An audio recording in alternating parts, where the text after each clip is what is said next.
জানিয়ে দিব এই মুহূর্তে আমাদের হাতে এসেছে বাংলাদেশের গুরুত্বপূর্ণ আপডেট সংবাদের শিরোনাম। শুরুতেই থাকছে শরিকদের আরও ৮ আসন ছেড়ে দিল বিএনপি। ত্রয়োদশ জাতীয় সংসদ নির্বাচন সামনে রেখে যুগপৎ আন্দোলনের শরিক ও সমমনা দলগুলোর জন্য আরও ৮টি আসন ছেড়ে দিয়েছে বিএনপি। এবারে জানিয়ে দিব সমঝোতা না হওয়ায় এককভাবে নির্বাচনের ঘোষণা এলডিপির। এদিকে শহীদ হাদির কবর জিয়ারত করবেন তারেক রহমান। আরও থাকছে দেশের সবচেয়ে দুর্নীতিগ্রস্ত প্রতিষ্ঠান বিআরটিএ বিবিসির জরিপ। এবারে জানিয়ে দিব যুবদল নেতা আব্দুল বাতেন হত্যা গ্রেপ্তার ২। সব শেষে জানিয়ে দিব বিএনপি নেত্রী রুমিন ফারহানার মনোনয়ন ফরম সংগ্রহ। এতক্ষণ শুনছিলেন হাতে থাকা আপডেট সংবাদের শিরোনাম, এবারে বিস্তারিত। তবে তার আগে অনুরোধ রইল ভিডিওটিতে একটি লাইক এবং কমেন্ট করে জানিয়ে দিন ভিডিও সম্পর্কে আপনার মূল্যবান মতামত। আরও জানিয়ে দিন ভিডিওটি কোথা থেকে দেখছেন বা কোন জেলা থেকে দেখছেন। শরিকদের আরও ৮টি আসন ছেড়ে দিল বিএনপি। ত্রয়োদশ জাতীয় সংসদ নির্বাচন সামনে রেখে যুগপৎ আন্দোলনের শরিক ও সমমনা দলগুলোর জন্য আরও ৮টি আসন ছেড়ে দিয়েছে বিএনপি। বুধবার দুপুরে গুলশানে বিএনপির চেয়ারপারসনের রাজনৈতিক কার্যালয়ে সংবাদ সম্মেলনে দলের মহাসচিব মির্জা ফখরুল ইসলাম আলমগীর এই ঘোষণা দেন। যাদের সঙ্গে নির্বাচনী সমঝোতা হয়েছে, নতুন নিয়ম অনুযায়ী তারা নিজ নিজ প্রতীকে অংশ নেবেন বলে জানিয়েছেন মির্জা ফখরুল। সমঝোতার আসনগুলোর মধ্যে বগুড়া ২ আসনে নাগরিক ঐক্যের সভাপতি মাহমুদুর রহমান মান্না, পিরোজপুর ১ আসনে জাতীয় পার্টি মোস্তফা জামাল হায়দার, নড়াইল ২ আসনে এনসিপির চেয়ারম্যান ফরিদুজ্জামান ফরাদ, যশোর ৫ আসনে ইসলামী ঐক্য জোটের মুফতি রশিদ বিন ওয়াক্কাস, পটুয়াখালীর ৩ আসনে গণ অধিকার পরিষদের সভাপতি বিপি নুরুল হক নূর, ঝিনাইদহ ৪ গণ অধিকার পরিষদের সাধারণ সম্পাদক রাশেদ খান, ঢাকা ১২ আসনে বাংলাদেশের বিপ্লবী ওয়ার্কার্স পার্টির সাধারণ সম্পাদক সাইফুল হক এবং ব্রাহ্মণবাড়িয়া ৬ আসনে গণসংহতি আন্দোলনের প্রধান সমন্বয়কারী জোনায়েদ ছাকি। ২০১৪ এবং ২০২৪ সালের নির্বাচন বর্জন করে বিএনপি, আর ২০১৮ সালের নির্বাচনে অংশ নিলেও পুরোপুরি মাঠে থাকতে পারেনি দলটি। সংশ্লিষ্ট সূত্র বলছে, এই পরিস্থিতিতে দলটিতে মনোনয়ন প্রত্যাশীর সংখ্যা অনেক বেশি। পাশাপাশি ফ্যাসিবাদী শাসনের ১৫ বছরের নির্যাতন নিপীড়নের শিকার নেতাদের মধ্যে নির্বাচনে প্রার্থী হওয়ার আগ্রহও বেড়েছে। এসব কারণে এবার যুগপৎ আন্দোলনের শরিকদের আসন ছাড় দেওয়ার বিষয়ে বিএনপির শীর্ষ নেতৃত্বকে সতর্কভাবে সিদ্ধান্ত নিতে হচ্ছে। শরিকদের সঙ্গে যেসব আসনে সমঝোতা হবে সেখানে বিএনপি কোনো প্রার্থী দেবে না। যেসব শরিক দলকে সমঝোতার মাধ্যমে নির্দিষ্ট আসন দেওয়া হবে তারা কেবল সেগুলোতেই প্রার্থী হবেন, অন্য কোথাও না। এই শর্তে বিএনপি আসন সমঝোতা করতে চাইছে। এছাড়া বিএনপিতে যোগ দিয়ে ধানের শীষ প্রতীকে ভোট করাকে বিএনপি বেশি প্রাধান্য দিচ্ছে না বলে জানা গেছে। সমঝোতা না হওয়ায় এককভাবে নির্বাচনের ঘোষণা এলডিপির। বিএনপির সঙ্গে সমঝোতা না হওয়ায় আগামী ত্রয়োদশ জাতীয় সংসদ নির্বাচনে লিবারেল ডেমোক্রেটিক পার্টি এককভাবে নির্বাচন করবে বলে ঘোষণা দিয়েছেন দলটির সভাপতি কর্নেল অলি আহমদ।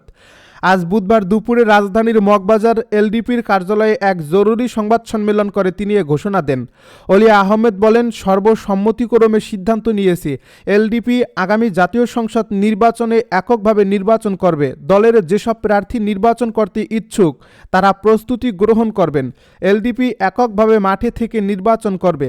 এলডিপির সভাপতি অলি আহমেদ বলেন, যখন বিএনপির বিপদের দিন ছিল তখন সবাই আমার বাসায় দৌড়ে আসতো, সবাই টেলিফোন করত, কিন্তু এখন কোনো বিএনপি নেতার সঙ্গে আমার টেলিফোনে কথা হয়নি। সামনাসামনি হয়তো অনেকের সঙ্গে কথা হয়েছে, তাদের কাছে আমি শর্ট লিস্ট দিলাম, তারা অন্তত একটা টেলিফোন করে বলতে পারতো যে আপনাদের প্রতিনিধি পাঠান, আলোচনা করে একটা সিদ্ধান্ত নেব।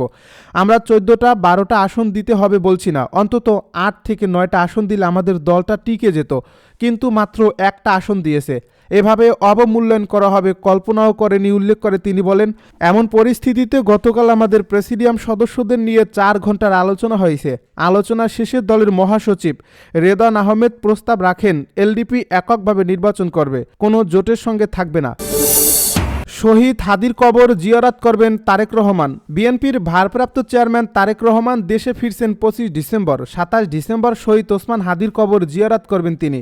বুধবার তারেক রহমানের কর্মসূচির বিস্তারিত তথ্য তুলে গুলশানে বিএনপি চেয়ারপারসনের রাজনৈতিক কার্যালয়ে সংবাদ সম্মেলনে বিএনপির স্থায়ী কমিটির সদস্য সালাউদ্দিন আহমেদ এ তথ্য জানান। তিনি বলেন, আগামী 25 ডিসেম্বর তারেক রহমান হযরত শাহজালাল আন্তর্জাতিক বিমানবন্দরে পৌঁছবেন। বিমানবন্দর থেকে তিনি প্রথমে 300 ফিট এলাকায় আয়োজিত সংবর্ধনা অনুষ্ঠানে যাবেন এবং সেখানে সংক্ষিপ্ত বক্তব্য দেবেন। ওই অনুষ্ঠানে তিনিই একমাত্র বক্তা থাকবেন। এরপর তিনি এভার কেয়ার হাসপাতালে গিয়ে তার অসুস্থ মাকে দেখবেন। তিনি আরও বলেন, 26 ডিসেম্বর শুক্রবার বাদ জুমা তারেক রহমান তার বাবার কবর জিয়ারত করবেন। এরপর তিনি জাতীয় স্মৃতিসৌধে শ্রদ্ধা জানাবেন। তিনি আরও বলেন, 27 ডিসেম্বর তারেক রহমান ভোটার তালিকাভুক্ত হওয়ার জন্য নির্বাচন কমিশনে গিয়ে আবেদন করবেন। এরপর তিনি শহীদ ওসমান হাদির কবর জিয়ারত করবেন এবং পরে পঙ্গু হাসপাতালে আহত জুলাই যোদ্ধাদের দেখতে যাবেন। দেশের সবচেয়ে দুর্নীতিগ্রস্ত প্রতিষ্ঠান বিআরটিএ বিবিসির জরিপ। দেশের সরকারি সেবা খাতগুলোর মধ্যে দুর্নীতির শীর্ষে রয়েছে বাংলাদেশ সড়ক পরিবহন কর্তৃপক্ষ বিআরটিএ। বাংলাদেশ পরিসংখ্যান ব্যুরোর সিটিজেন পারসেপশন সার্ভের প্রতিবেদনে উঠে এসেছে এমন তথ্য। জরিপ অনুযায়ী বিআরটিএতে সেবা নিতে গিয়ে অন্তত 63.29% নাগরিক দুর্নীতির শিকার হয়েছেন। বুধবার রাজধানীর আগারগাঁওয়ে বিবিএস অডিটোরিয়ামে এক প্রকাশনা অনুষ্ঠানে এ প্রতিবেদনটি প্রকাশ করা হয়। এ অনুষ্ঠানে প্রধান অতিথি হিসাবে উপস্থিত ছিলেন পরিসংখ্যান ও তথ্য ব্যবস্থাপনা বিভাগের সচিব আলেয়া আক্তার। অনুষ্ঠানে পরিকল্পনা বিভাগের সচিব এস.এম. শাকিল আক্তার, পরিসংখ্যান ও তথ্য ব্যবস্থাপনা বিভাগের অতিরিক্ত সচিব মোহাম্মদ মাসুদুর রানা চৌধুরী বিশেষ অতিথি হিসেবে উপস্থিত ছিলেন। বিবিএস ডিজি মোহাম্মদ মিজানুর রহমান সভাপতিত্ব করেন। যুবদল নেতা আব্দুল বাতেন হত্যা গ্রেপ্তার 2। নারায়ণগঞ্জের 2500 যুবদল নেতা আব্দুল বাতেন হত্যার ঘটনায় এজাহারভুক্ত 2 আসামিকে গ্রেপ্তার করেছে পুলিশ। আজ বুধবার উপজেলার সাতগ্রাম ইউনিয়নের রসুলপুর এলাকা থেকে তাদের গ্রেপ্তার করা হয়। গ্রেপ্তারকৃতরা হলেন সাতগ্রাম ইউনিয়ন যুবদলের সহ সভাপতি বাকির ভূঁইয়া, একই এলাকায় লস্কর আলী মিয়ার ছেলে কাজল মিয়া। 2500 থানার এসআই হাবিবুর রহমান বলেন, সাতগ্রাম ইউনিয়ন যুবদলের সভাপতি রেজাউল করিমের ছোট ভাই হাসান মিয়া সঙ্গে ওই ইউনিয়নের 3 নম্বর ওয়ার্ড যুবদলের জ্যেষ্ঠ সহ সভাপতি শাহজাহান মিয়ার এলাকায় আধিপত্য বিস্তার নিয়ে বিরোধ চলছিল। গত 18 অক্টোবর উভয় পক্ষের অনুসারীরা দেশি অস্ত্রে সজ্জিত হয়ে সংঘর্ষে লিপ্ত হয়। এতে শাহজাহান মিয়ার ভাই আজিজুল হক ও তার বাবা আব্দুল বাতেন মিয়া গুরুতর জখম হন। তাদেরকে ঢাকা মেডিকেল কলেজ হাসপাতালে ভর্তি করা হলে ওই দিনই চিকিৎসাধীন অবস্থায় মারা যান বাতেন মিয়া। পরে নিহতের ছেলে শাহজাহান মিয়া বাদী হয়ে 2500 থানায় মামলা করেন।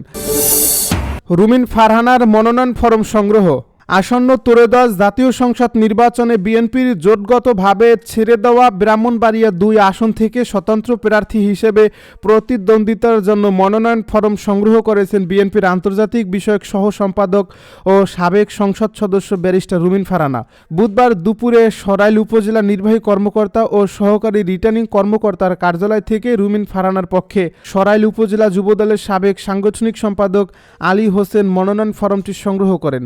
মনোনয়ন ফরম নেওয়ার সময় সরাইল ও আশুগঞ্জ উপজেলা বিএনপি যুবদল ও ছাত্রদলের বর্তমান এবং সাবেক কয়েকশো নেতাকর্মী উপস্থিত ছিলেন।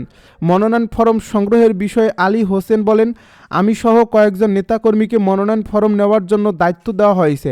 আমরা আজকে ফরম নিয়েছি, পরবর্তী সিদ্ধান্ত ব্যারিস্টার রুমিন ফারহানা নেবেন। সরাইল ও আশুগঞ্জ উপজেলা এবং বিজয়নগর উপজেলার বুদিন্তি ও চান্দুরা ইউনিয়ন নিয়ে গঠিত ব্রাহ্মণবাড়িয়া 2 আসন থেকে ব্যারিস্টার রুমিন ফারহানা ছাড়াও অন্তত অর্ধ ডজন সম্ভাব্য প্রার্থী বিএনপির মনোনয়ন প্রত্যাশী ছিলেন।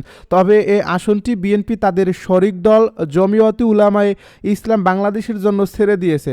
আসনটিতে বিএনপির সমর্থন নিয়ে প্রতিদ্বন্দ্বিতা করবেন জমিয়তে উলামায়ে ইসলাম বাংলাদেশ এর সহ সভাপতি মাওলানা জুনায়েদ আল হাবিব।